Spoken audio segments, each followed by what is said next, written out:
My film was called One Shot, One Kill. It takes place in the Wild West in America in the 1800s.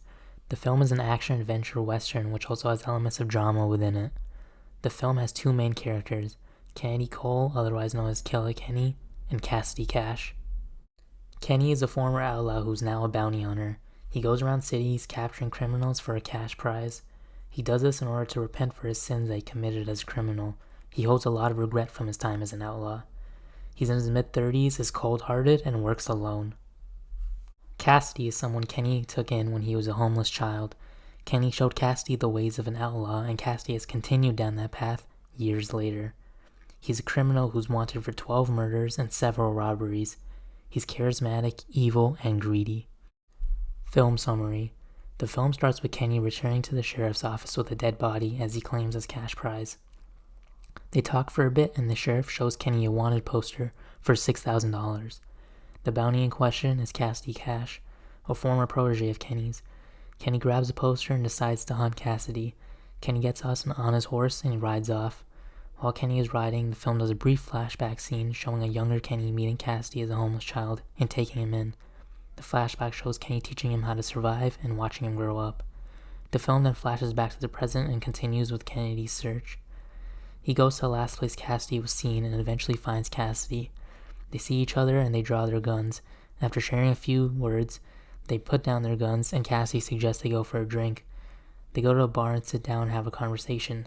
Cassidy seems disgusted that Kennedy is now a lawman, while Kenny is trying to convince Cassidy that the criminal lifestyle is problematic.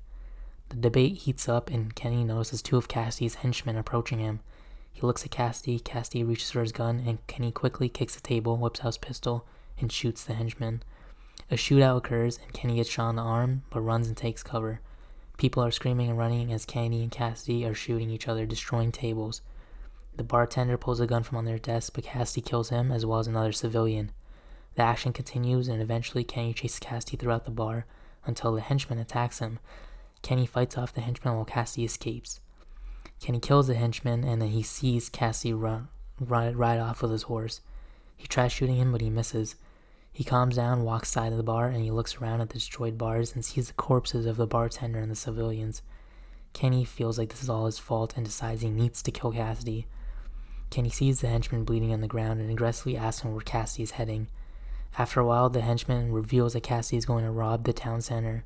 Kenny then gets up, wraps his wounded arm, jumps on his horse, and goes to the town center. He's determined to kill Cassidy now and will no longer let his mistake wreak havoc. Kenny rides his horse with a determined face. The journey takes a while, but after sunset, Kenny arrives near the town center. He looks around with murderous intent, and then he finds Cassidy walking. They both look at each other, and they draw their weapons. Kenny is faster and shoots first. He shoots Cassidy in the chest, causing him to collapse. Kenny walks over to them as they share their final words, and then Cassidy dies. Kenny shuts his eyes and bags his dead body. The film ends with Kenny riding into the sunrise with Cassidy's corpse in the back. Inspirations. My presentation one film was Django Unchained. I took the Western setting as well as the concept of bounty hunting and applied that to my film. I took the inspiration from King Schultz, as he's a bounty hunter and someone who has good morals. Schultz is someone that Kenny strives to be.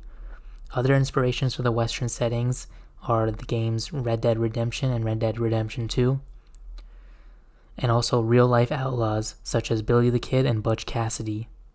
The idea of a protege